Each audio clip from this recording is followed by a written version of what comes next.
c'est le dimanche du bon pasteur, et notre célébration va bien sûr résonner des messages reçus des fraternités du bon pasteur et des sœurs du bon pasteur installées dans notre unité pastorale. Ce 4e dimanche de Pâques est aussi le dimanche des vocations. Après les lectures et l'homélie de l'abbé Mahouet, nous aurons un temps de témoignage et de prière pour les vocations. Le tout sera accompagné de l'orgue et par les chants, avec comme invités cette semaine Béatrice Sépulcre et Philippe Gossels. Bonne célébration.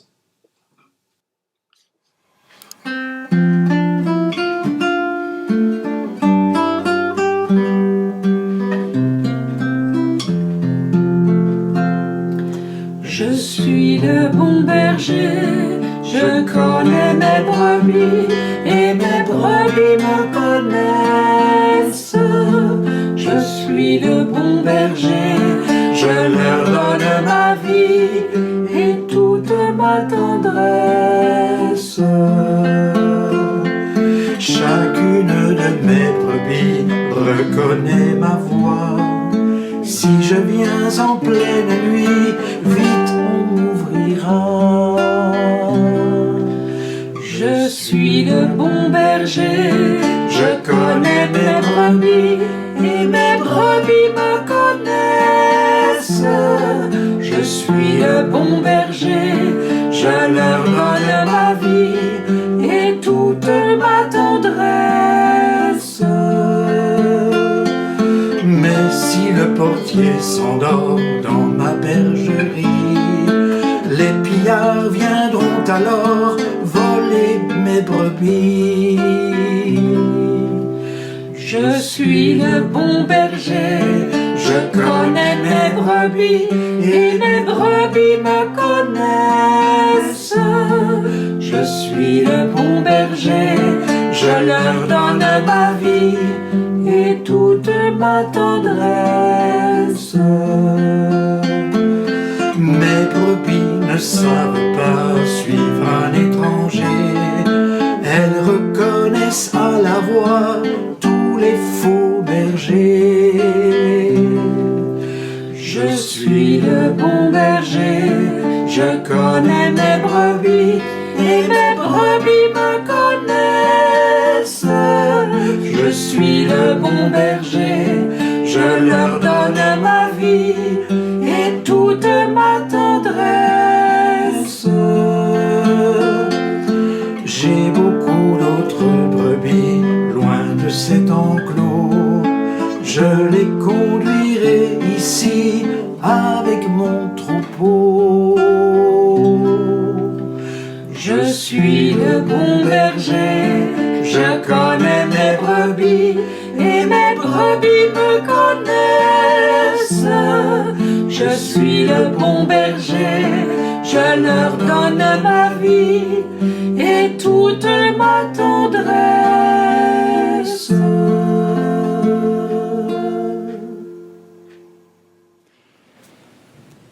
Frères et sœurs, nous voici à mi-chemin entre la fête de Pâques et la fête de Pentecôte. Et c'est ce dimanche qu'on appelle le dimanche du bon pasteur, c'est-à-dire ce dimanche qui nous invite à réfléchir davantage aux questions liées aux vocations, bien sûr aux vocations sacerdotales et religieuses, et c'est plus qu'important dans notre Église aujourd'hui, mais à la vocation de chacun, à la vocation de chaque baptisé.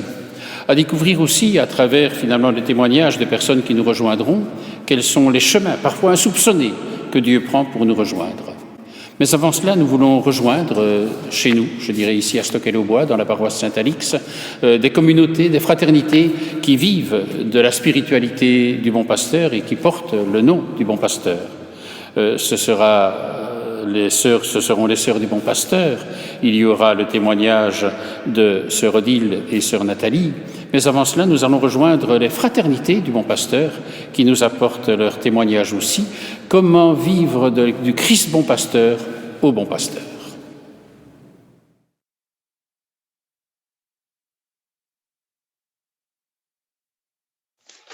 Le psaume du bon pasteur chante la providence de Dieu, son regard d'amour sur chacun, sur toi, sur moi, sur celui qui ne le connaît pas comme sur celui qui l'aime. C'est une présence attentive, vigilante, bienveillante. Moi, j'aime bien la parabole de la brebis perdue. Le berger part à sa recherche. Chacun de nous peut s'égarer à un moment donné. Et nous prenons conscience que nous avons besoin du bon pasteur pour nous sécuriser, pour nous ramener vers la route sûre, vers les frères et les sœurs. Pour moi aussi, la figure du bon pasteur évoque la brebis perdue. Perdue, nous le sommes toutes et tous à certains moments, et peut-être un peu plus ces jours-ci. La vie solidaire sur ce site nous permet d'expérimenter, avec toutes nos limites, un monde dans lequel personne ne s'aventurerait trop loin dans ces ténèbres. Un monde dans lequel il y aurait toujours quelqu'un pour lui tendre la main. Si les fraternités se sont donné le nom de bon pasteur, c'est bien sûr en continuité avec ce que les religieuses ont vécu ici pendant si longtemps, mais c'est aussi parce que nous avons toujours voulu partager la vie de personnes, la vie avec des personnes moins chanceuses qui ont besoin d'un coup de pouce, d'un temps pour se refaire, comme ces brebis égarées de l'Évangile. La figure du bon pasteur, pour moi, c'est la priorité donnée aux plus petits dans la société, aux plus petits parmi nous, aux plus petits en nous aussi parfois. Oui, pour moi, l'accueil, c'est important. Il y a eu celui que j'ai reçu, et puis l'accueil des gens qui traversent un moment de tourment dans leur vie ou qui ont des vies fracassées. Ce sont des rencontres de cœur. Quand on est fragile, on est dans le concret des choses et des relations. Chaque rencontre est unique, et puis on ne se prend pas la tête dans des spéculations. Moi, j'aime beaucoup les spéculations métaphysiques. Dans une rencontre cœur à cœur, personne n'est au-dessus de l'autre. Et le bon pasteur, c'est pas toujours celui qu'on pense. Jésus, le bon pasteur, est pour moi celui qui m'invite chaque jour à sortir de l'enclos. Il m'ouvre la porte et m'appelle par mon nom. Je fais partie de son troupeau et pourtant unique. À moi de le suivre et de répondre à l'appel de mon nom. Le visage du Christ bon pasteur aux fraternités, je le ressens dans la vérité des relations, dans la simplicité et la générosité vraie. La chance de donner et de recevoir. Dans la beauté de ce lieu, dans la beauté des personnes et de la nature, je ressens combien le bon pasteur me précède, combien il nous précède, nous appelle. Il prépare la table pour nous. Son amour nous précède dans la tendresse, dans la solidarité, dans l'accueil les uns des autres et de ceux qui viennent vers nous. Nous sommes heureux de vous partager le charisme des fraternités du bon pasteur. C'est une vie fraternelle, enracinée dans le Christ de l'Évangile, qui est empreinte de bienveillance et d'ouverture à chacune et chacun, qui se vit dans le partage en abondance et au risque de la vulnérabilité, pour donner vie à un lieu ressource et de guérison. Après avoir écouté le témoignage des fraternités du bon pasteur, rejoignons maintenant les sœurs, sœur Odile, sœur Nathalie. Du bon pasteur, de Jésus bon pasteur, c'est parler du centre de la vie, de l'axe de notre vie. Et je ne résiste pas au plaisir de citer notre fondatrice qui fait écho à sa propre expérience. Elle a 17 ans. Elle est pensionnaire, pas très drôle. Elle apprend le décès de sa mère, mais ne pourra pas se rendre aux obsèques parce que le temps est trop court. Et voilà ce qu'elle raconte des années plus tard. Elle dit « Vraiment, j'étais malheureuse. Je pleurais souvent. Alors je me tournais résolument vers Dieu et je me découvris aimée d'un amour incompréhensible. Et ce qui me frappe dans cette relation, c'est je me tournais résolument vers Dieu, c'est une attitude volontaire. Elle a l'initiative, je me tournais résolument vers Dieu. Et je me découvris aimée. Et là, on passe à la voie passive, je découvre, je suis aimée, j'étais aimée avant, je suis aimée aujourd'hui, je suis aimée. C'est quelque chose qui a éclairé, un événement qui a éclairé toute sa vie. Mais il y a un deuxième aspect à être religieuse du bon pasteur. La fondatrice dit aussi, vous devez soyez comme d'autres bons pasteurs, comme chacune comme des bons pasteurs. Et dans nos constitutions, il y a une phrase qui dit « l'Église nous confie une part de sa mission de réconciliation ». Et donc le bon pasteur, c'est tourner vers les femmes en difficulté, les femmes qui se sentent exclues, perdues, seules, isolées, essayer de les connaître individuellement, de montrer à quel point on les estime, qu'elles sont dignes. Et ensuite, c'est d'essayer de les aider à trouver un chemin pour sortir de leurs difficultés. C'est ce que fait Nathalie en particulier. Oui. Et moi, je prendrais l'image de la brebis perdue, où le Christ, bon pasteur, va chercher celle qui est perdue, celle que personne ne veut aller chercher. Et c'est un peu ce qu'on fait dans nos missions et dans notre vie, avec notre charisme. On va chercher on va pas forcément les chercher, mais on accueille, on les reçoit, on reçoit les plus perdus, celles que personne ne veut en fait, ou celles qui n'ont pas de toit, celles qui n'ont pas un lieu où vivre dignement. Merci aux fraternités du Bon Pasteur et aux religieuses du Bon Pasteur de nous avoir ainsi fait mieux découvrir quelle était leur vie, leur spiritualité et leur présence au milieu de nous. Prions le Seigneur. Dieu éternel et tout-puissant, guide-nous jusqu'au bonheur du ciel. Que le troupeau parvienne, malgré sa faiblesse, là où son pasteur est entré victorieux. Lui qui vit avec toi, Père et l'Esprit Saint, pour les siècles des siècles. Amen. Et écoutons maintenant les lectures de la liturgie de ce jour, les 2 premières lectures avec Nathan et Hélène, avec Sylvie Laruelle, et le psaume qui sera chanté par Yves Charlier. Lecture du livre des Actes des Apôtres. Le jour de la Pentecôte, Pierre, debout avec les 11 autres apôtres, éleva la voix et fit cette déclaration. Que toute la maison d'Israël le sache donc avec certitude. Dieu l'a fait Seigneur et Christ, ce Jésus que vous aviez crucifié. Les auditeurs furent touchés au cœur. Ils dirent à Pierre et aux autres apôtres, « Frères, que devons-nous faire ?» Pierre leur répondit, « Convertissez-vous, et que chacun de vous soit baptisé au nom de Jésus-Christ, pour le pardon de ses péchés.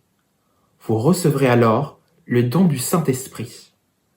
Car la promesse est pour vous, pour vos enfants et pour tous ceux qui sont loin, aussi nombreux que le Seigneur notre Dieu les appellera. » Par bien d'autres paroles encore, Pierre les adjurait et les exhortait en disant « Détournez-vous de cette génération tortueuse et vous serez sauvés. » Alors, ceux qui avaient accueilli la parole de Pierre furent baptisés. Ce jour-là, environ 3000 personnes se joignirent à eux. Parole du Seigneur. Le Seigneur est mon berger, rien ne saurait me manquer. Le Seigneur est mon berger, je ne manque de rien. Sur des prés d'herbes fraîches, il me fait reposer. Le Seigneur est mon berger, rien ne saurait me manquer.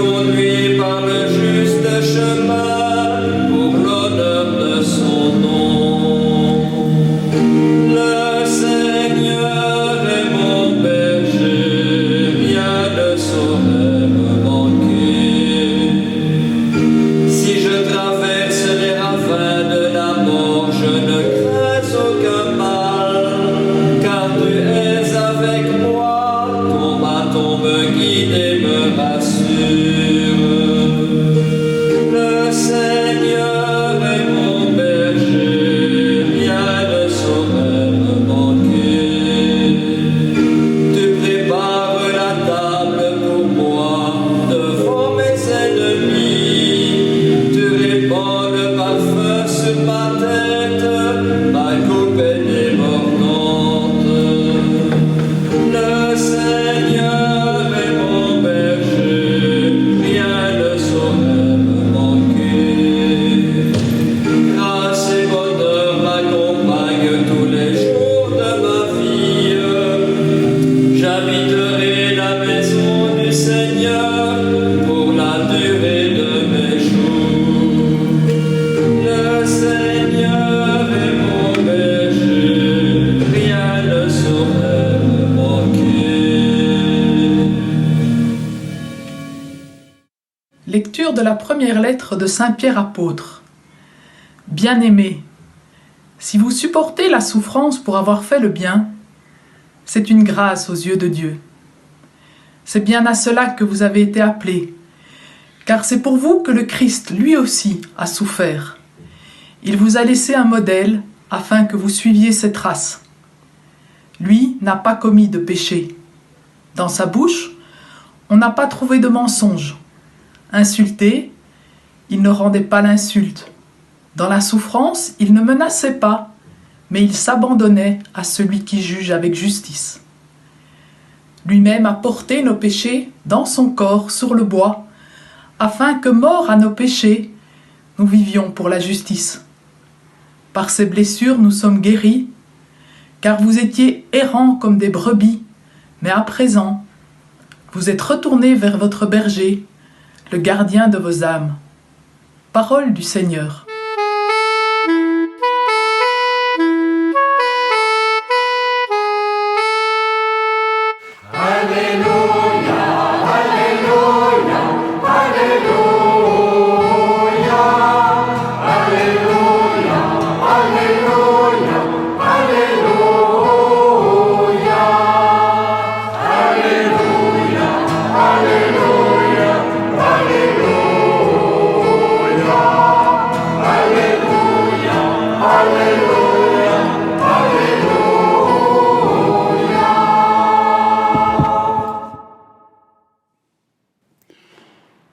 Le Seigneur est avec vous.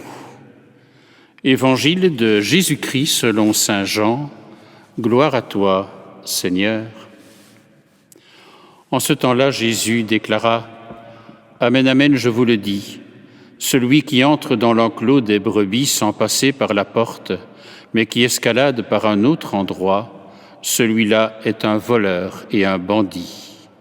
Celui qui entre par la porte, c'est le pasteur, le berger des brebis. Le portier lui ouvre et les brebis écoutent sa voix. Ces brebis à lui, il les appelle chacune par son nom et il les fait sortir. Quand il a poussé dehors toutes les siennes, il marche à leur tête et les brebis le suivent, car elles connaissent sa voix. Jamais elles ne suivront un étranger, mais elles s'enfuiront loin de lui, car elles ne connaissent pas la voix des étrangers. Jésus employa cette image pour s'adresser aux pharisiens, mais eux ne comprirent pas de quoi il parlait. C'est pourquoi Jésus reprit la parole. Amen, amen, je vous le dis, moi je suis la porte des brebis. Tous ceux qui sont venus avant moi sont des voleurs et des bandits, mais les brebis ne les ont pas écoutés. Moi je suis la porte. Si quelqu'un entre en passant par moi, il sera sauvé. Il pourra entrer, il pourra sortir et trouver un pâturage. Le voleur, lui, ne vient que pour voler, égorger, faire périr.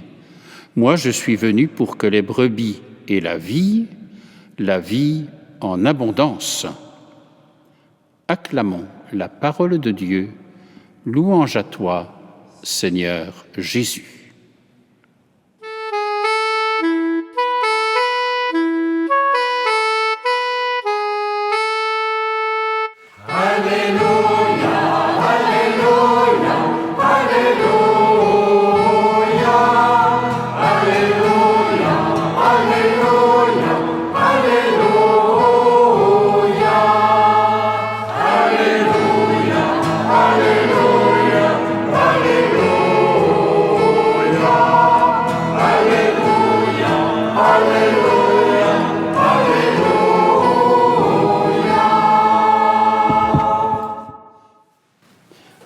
Frères et sœurs, il est beau cet évangile du bon pasteur.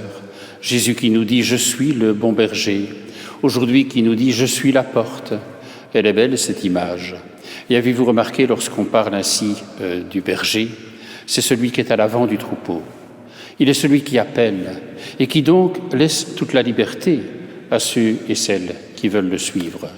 Ce n'est pas comme l'image du vacher, par exemple, celui qui conduit les vaches, où il est derrière le troupeau avec un bâton pour les faire avancer. Ici, il y a cette délicatesse de Dieu qui est devant nous et qui nous conduit sur des chemins. Il nous précède même sur ces chemins pour que nous puissions le suivre. Alors c'est vrai que tous sont appelés. Et je crois que c'est important de redécouvrir finalement cette universalité de l'appel. Personne n'est exclu dans le plan de Dieu. Alors direz-vous, appelé à quoi? Mais appelé à vivre d'abord, redécouvrir la vie comme un don, appelé à aimer, sans oublier être aimé, aimer au bonheur, appelé au bonheur, et découvrir cela comme véritablement un appel important, l'évangile des béatitudes. Et nous sommes aussi appelés à y croire quelque part, à découvrir qu'il y a quelqu'un, et c'est le Christ, qui est notre bon pasteur et qui nous indique le chemin. Il ne va pas faire le travail à notre place, mais il va nous indiquer le chemin, comme le bon pasteur qui indique le chemin pour son troupeau. Alors c'est vrai que personne n'est exclu, et je crois que c'est important de se dire que lorsque on parle de l'appel, il est pour tout le monde. Mais bien sûr, chacun répond à partir de qui il est. Et c'est assez caractéristique d'entendre dans l'Évangile que chacun est appelé par son prénom, dans ce qui fait son identité profonde. Rappelez-vous l'appel des apôtres, mais aussi directement après la résurrection, lorsque Jésus dit « Marie », c'est à ce moment qu'elle le reconnaît comme le Seigneur ressuscité. Le Seigneur vient nous rejoindre. Ça veut dire que nous ne sommes pas faits pour n'importe quoi, qu'il y a un discernement à avoir et que donc nous avons à la fois nos charismes et nos limites. Et c'est à partir de là, mais en redécouvrant que les appelés que nous sommes deviennent aussi des appelants. Et donc cet ensemble, c'est bien sûr d'être attentif à l'appel qui est le nôtre. Et je crois que dans notre Église, il est important de retrouver le sens de la vocation, mais aussi le sens de la vocation qui va vers les autres, qui appelle. Alors peut-être de se dire qu'est-ce qui fait les caractéristiques d'une vocation. Permettez-moi d'en souligner rapidement 4. La première chose, c'est que cela se fait dans la joie. Si on répond à un appel dans la tristesse, c'est que la réponse n'est pas tout à fait juste. C'est dans la joie. Autre caractéristique, c'est dans l'humilité. C'est de se découvrir comme des serviteurs. Nous sommes en état de service. Et donc de redécouvrir l'humilité qui dit la véritable qualité du disciple. C'est aussi dans le discernement qui permet de vérifier quelque part si nous sommes sur le bon chemin de la réponse à donner. Et puis enfin, de la communauté. C'est ensemble, c'est avec tous. Et j'ajouterai encore une chose. S'il y a une vocation, et nous avons voulu insister aujourd'hui sur la dimension de vocation, et nous allons le faire encore, c'est en vue d'une mission. Il y a toujours une mission qui est liée à une vocation. Alors, c'est aussi un discernement à avoir. Mais quelle est belle l'Église lorsque chacune et chacun est appelé ainsi à répondre dans la joie de sa vocation à l'appel du Seigneur. Alors, nous allons essayer de l'illustrer, si vous voulez, avec 3 témoignages que je vous propose maintenant. C'est d'abord le témoignage de Monseigneur Laude de Vanek. Il est l'évêque de Gand aujourd'hui, mais il a été, et certains l'ont connu peut-être justement comme père abbé de l'abbaye d'Orval, et donc il a été appelé à être évêque. Ce qui est assez original, je dirais même exceptionnel, d'avoir un cistercien qui devient évêque. C'est assez original dans la vie de l'Église, et donc il apporte son témoignage. Il y a aussi Marie Monet, sœur Marie Monet, une religieuse dominicaine qui vit à Woluwe, près du site de Luciel, elle nous le dira, mais qui témoigne ainsi de sa vocation dominicaine. Et puis alors le père Benno Hasseldongs, qui lui est prêtre dans les paroisses du doyenné de Bruxelles-Nord-Est, à Bruxelles, et curé canonique de la paroisse Notre-Dame de Stockel, et il est aussi prêtre prémontré, et donc il nous apportera son témoignage.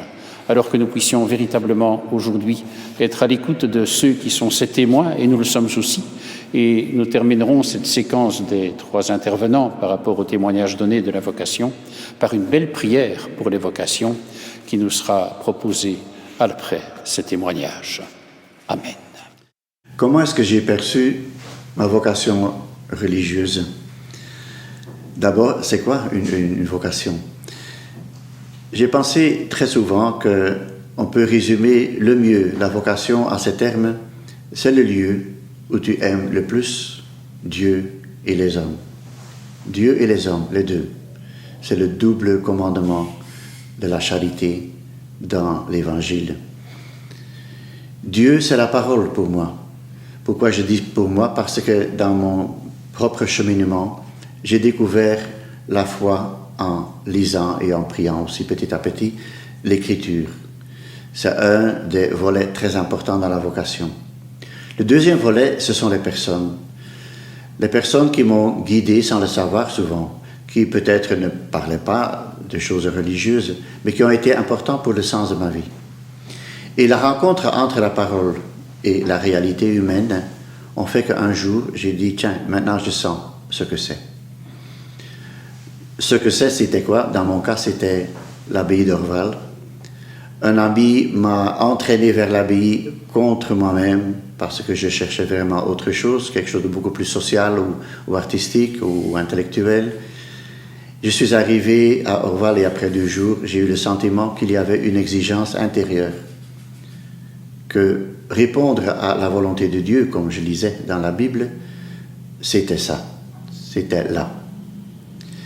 Ça veut dire aussi qu'une vocation est toujours éminemment personnelle.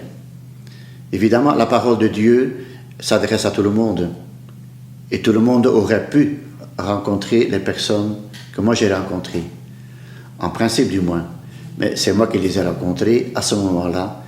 Et il y a des phrases dans l'Évangile qui m'ont touché à ce moment-là. C'est pourquoi une vocation est toujours très personnelle. Et ça reste tout au long de la vie. Quelquefois, j'ai dû répondre à la question: être père abbé, est-ce que c'est une autre vocation? Mais non, c'est toujours la même vocation qui se concrétise. Sur mon chemin, sur mon cheminement, mes frères un jour m'ont élu comme père abbé. C'était ma façon de vivre ma vocation à ce moment-là. Et maintenant, je suis évêque. Est-ce que ce n'est pas tout autre chose? J'oserais dire que ce n'est pas tout à fait différent, même si le style de vie que je dois mener maintenant est si différent par rapport à la vie monastique. Mais c'est toujours répondre à la demande de Dieu quelque part. Toujours en contact avec la parole de Dieu, toujours en écoutant les personnes autour de moi. Et ici, c'est l'Église qui m'a demandé de faire ce nouveau pas. Je dis un nouveau pas. Donc, s'il y a continuité, il y a aussi quelque part un passage. Et j'aime bien ce mot parce que, surtout en ce temps-ci, le mot passage est très lié au mot de Pâques. Pâques, c'est faire un passage de la souffrance à la résurrection. Et dans toute vocation, il y a les 2 aspects. On doit renoncer à des choses, c'est l'aspect souffrance. On est peut-être confronté à des choses qu'on n'avait pas prévues, et ça peut être très difficile. Et en même temps, on a le sentiment qu'on vit vraiment en vivant sa vocation. C'est ça, l'aspect de Pâques en tant que résurrection. Alors on pourrait dire, mais qu'est-ce que ça apporte à notre monde? Je dirais, ça apporte à notre monde ce que l'Église, dans son ensemble, doit apporter au monde. Parce que chaque chrétien, en tant que membre de l'Église, est prophétique. Depuis notre baptême, nous sommes tous des prophètes. Mais c'est quoi un prophète? Un prophète n'est pas quelqu'un qui prévoit l'avenir. Prophémi, le verbe grec, veut dire parler au nom de. Nous parlons au nom de Dieu. Dans quel sens? Nous ne sommes pas tous des prédicateurs, non, mais nous vivons la parole. Nous sommes parole comme Jésus a été parole. Nous devons être aussi un peu parole incarnée. Et dans notre amour pour Dieu et dans notre amour pour les prochains, nous montrons ce que Dieu veut de ce monde-ci. Et ça, c'est quelque chose de neuf. C'est des choses que nous n'inventerions pas nous-mêmes. C'est là que le rayon de soleil que Dieu apporte à notre monde, en vivant chacun sa vocation, aussi quand c'est une vocation religieuse comme la mienne, dont je suis très heureux, mais peut-être aussi une autre vocation, nous sommes tous appelés à vivre selon le désir de Dieu.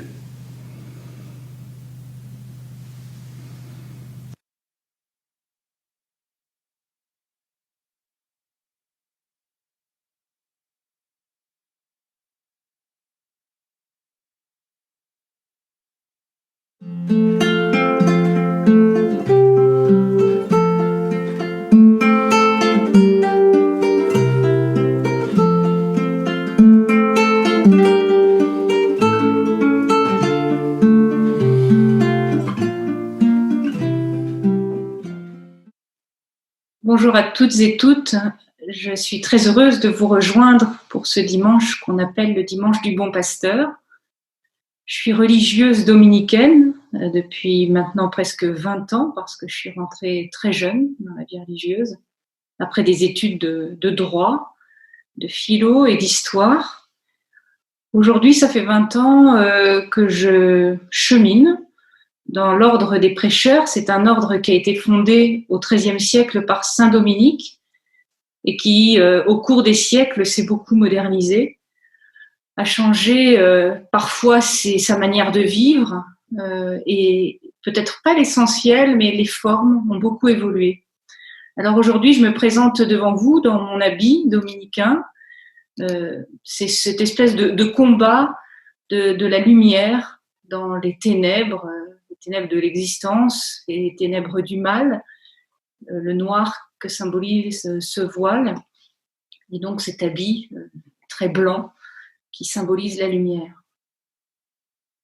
Alors depuis 20 ans, j'ai eu beaucoup d'activités très diverses parce que je ne suis pas une moniale cloîtrée, au contraire, j'ai choisi de manière très volontaire une vie itinérante, une vie de mouvement, où on incarne notre vie religieuse en épousant aussi les défis du monde contemporain, avec une attention très particulière pour moi à la parole, donc avoir une parole qui porte, être la parole des autres aussi, être un porte-parole, être attentive ou rendre le monde attentif à la parole des plus faibles, des plus vulnérables, à tous ceux qui ne peuvent pas parler, qui ne peuvent pas accéder à la parole.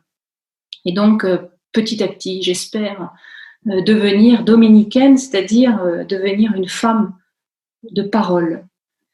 Très concrètement, dans ma vie, ça s'est traduit par déjà une vie d'études. Pendant de très nombreuses années, je me suis consacrée à l'étude de l'histoire, de la philosophie, de la théologie et aussi du droit, puisque c'était les études que j'avais fait commencer avant d'entrer dans la vie religieuse.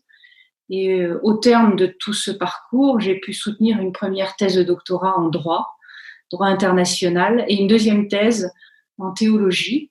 Et puis, je suis devenue avocate. Aujourd'hui, je suis avocate au barreau de Paris, où je choisis de défendre la cause de personnes vulnérables.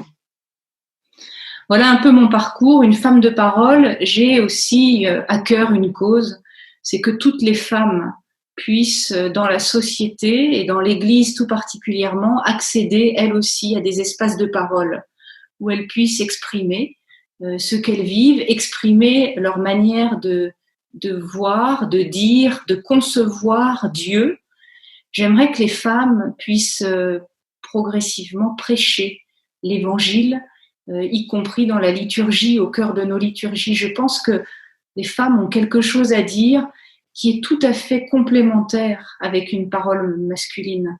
C'est justement cette altérité dont on a tant besoin pour progresser tous ensemble. Voilà mon parcours. Aujourd'hui, je vis à Bruxelles. Ça fait déjà 15 ans. Mon accent peut-être m'a trahi. Je suis française d'origine, belge d'adoption. Et j'ai la chance de vivre dans une belle maison qui rayonne à côté du campus de Woluwe, de Louvain-en-Woluwe.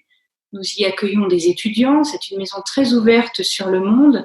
Nous y avons aussi les bureaux de l'université en ligne des Dominicains Domuni.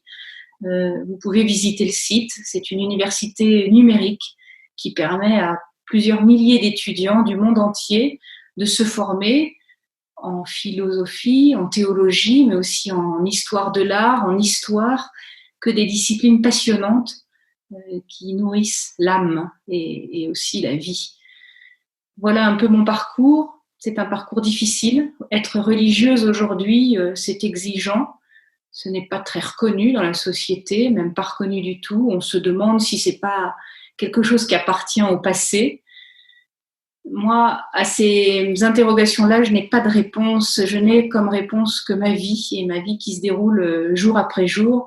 Ce dont je peux témoigner, c'est de ce fameux centuple dont parle l'Évangile. Il nous est promis à ceux qui laissent tout pour le suivre, il nous est promis d'être heureux au-delà de tout ce qu'on pouvait imaginer. Et c'est bien l'expérience de ma vie religieuse, une expérience qui s'approfondit. Le bonheur est rarement là où je l'attends. Le bonheur n'est pas non plus ce que je pouvais imaginer, et il dépasse sans doute tout ce que j'avais pu concevoir au départ, mais c'est bien d'un centuple dont il s'agit. Voilà, c'est de ce bonheur-là que je vous souhaite aussi à tous et toutes, que l'on soit religieux, laïque, marié, célibataire, que l'on soit en chemin, parce que la vie est multiforme. Bon dimanche à tous.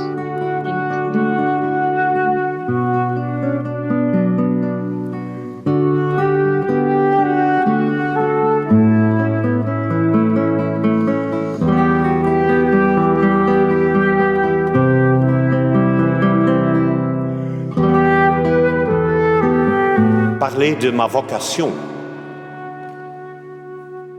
De temps en temps, je me demande pourquoi le Seigneur m'a appelé pour être son prêtre.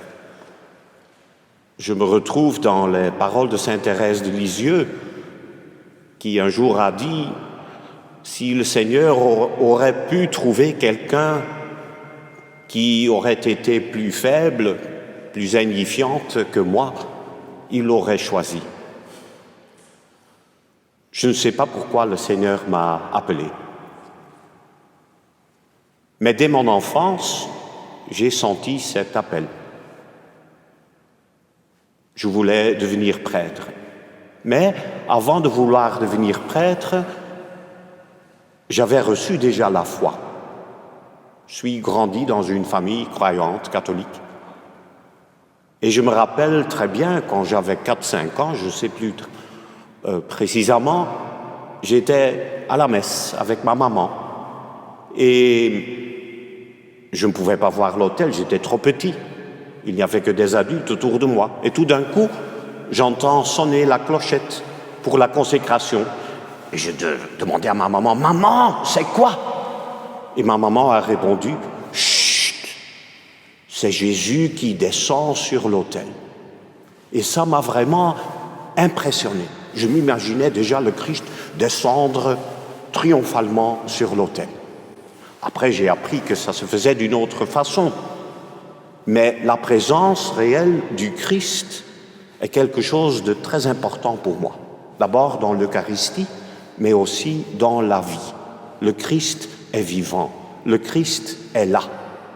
Dieu n'est pas une idée abstraite. Le Christ n'est pas lointain. Il est là. Et il m'appelle. Et c'est pour lui et à cause de lui que j'ai voulu devenir prêtre. J'ai aussi eu la chance de grandir dans une paroisse nouvelle. Un prêtre était nommé chez nous pour construire une église. Et mes parents étaient fort impliqués. Et c'était un très bon prêtre, très croyant, très priant, mais aussi très près des gens. Et j'ai voulu devenir comme lui. Après, j'ai fait la connaissance des prémontrés, parce que dans ma région, les pères prémontrés sont très présents. Il y a l'abbaye de Tongerlo, d'Averbode, de Postel. Ce sont les chanoines réguliers de prémontrés. Et j'ai fait connaissance de leur vie.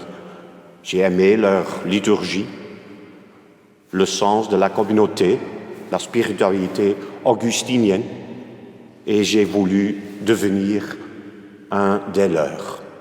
Ce qui est épique aux prémontrés, c'est qu'ils vivent dans des abbayes, mais ils ont aussi des activités et des paroisses qu'ils servent. Nous avons été toujours impliqués dans la vie paroissiale depuis le début de l'ordre, depuis le XIIe siècle. Et c'est ainsi, après mes études et même mon ordination, on m'a nommé ici à Bruxelles, dans une paroisse ou dans plusieurs paroisses de la pastorale néerlandophone. Et là, j'ai vécu ce que j'ai vécu déjà pendant mon enfance, pendant ma jeunesse, dans la paroisse de mes parents. La vie communautaire. Être dans une paroisse, ça veut dire vivre une communauté, construire une communauté autour du Christ.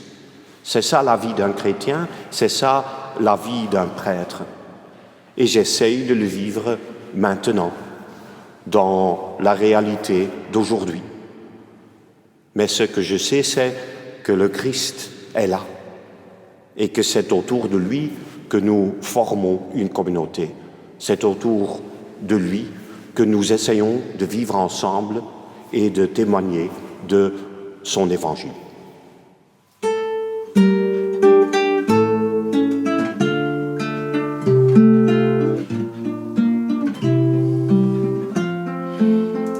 C'est toi mon berger, Seigneur, et moi je ne manque de rien.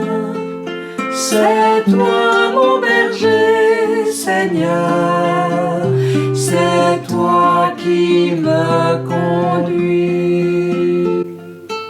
Seigneur Jésus, toi qui es le bon pasteur, suscite dans toutes les communautés paroissiales des prêtres et des diacres, des religieux et des religieuses, des laïcs consacrés et des missionnaires, selon les nécessités de ce monde que tu aimes et que tu veux sauver.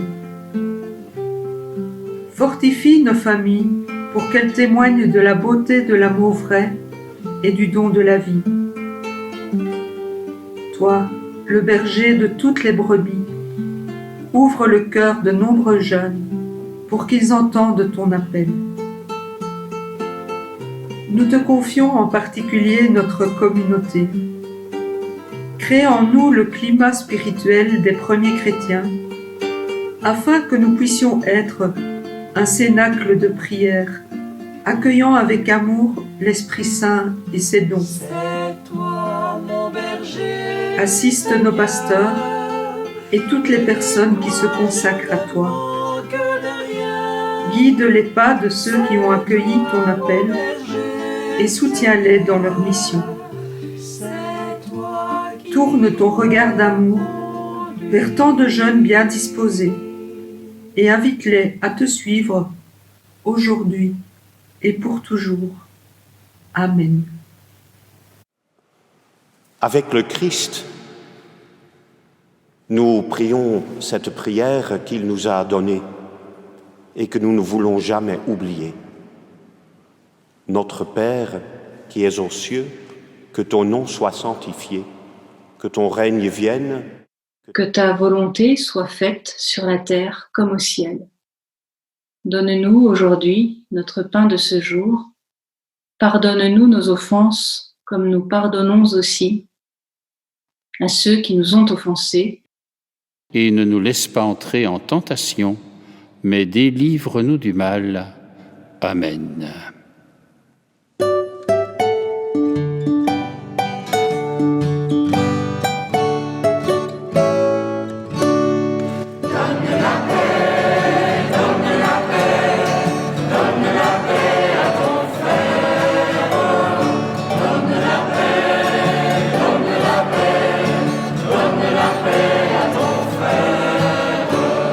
Christ est venu semer l'amour.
Au terme de cette célébration, où nous avons mieux redécouvert qui est le bon pasteur de nos vies, et à travers les témoignages, les chemins que le Seigneur prend pour nous rencontrer et faire de nous un peuple d'appelés, devenu peuple d'appelants, permettez-moi de vous remercier tous ceux qui ont participé à cette célébration, de façon à ce que cela puisse nourrir à la fois notre vie personnelle et la vie de l'Église.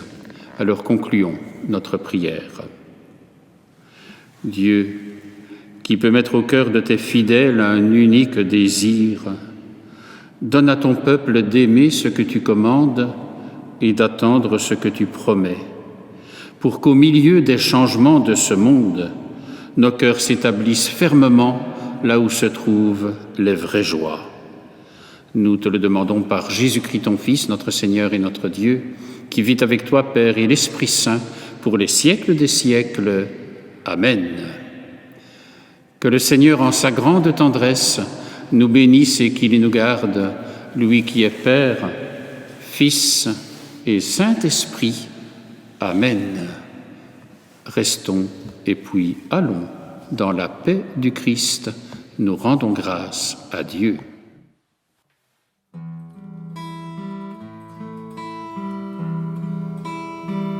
Tu crois que l'amour n'a pas de frontières?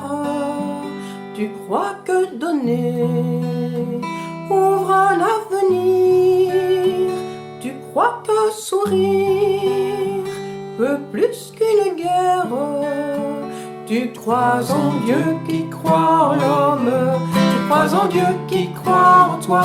Alors viens écrire tes actes d'apôtre, ouvrir une page à son esprit.